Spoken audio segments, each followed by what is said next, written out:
નમસ્કાર ખેડૂત મિત્ર।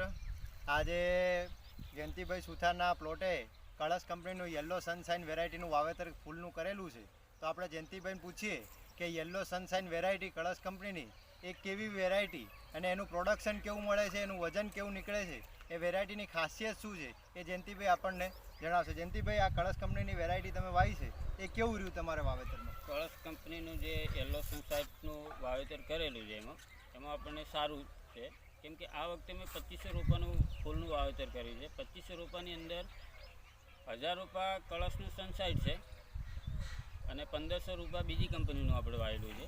તો બંનેમાં ડિફરન્સ જોવા મળે છે કે કળશનું છે એ હાઇટ નથી પકડતું, નીચું રહે છે, એની રોગ પ્રતિકારક શક્તિ છે સારી છે અને એનો જે ગોટો આવે છે એ ભરાવદાર આવે છે અને વજનદાર બને છે। તો જયંતિભાઈ, બીજા ખેડૂત મિત્રોને તમે કહી શકો કે કળશ કંપનીની યલો સનશાઇન વેરાયટીનું ફૂલ એ બીજા ખેડૂત વાવી શકે?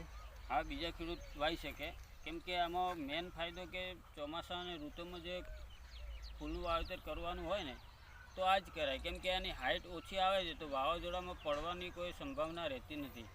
એટલે દરેક ખેડૂત મિત્રોને કહીએ કે જો ફૂલ વાવવાના હોય તો કળશ કંપનીના યલો સનશાઇન વેરાયટી જ વાવી, અને એ જો ફૂલની બિયારણ જોઈતું હોય તો આજે જ અમારો કોન્ટેક કરે।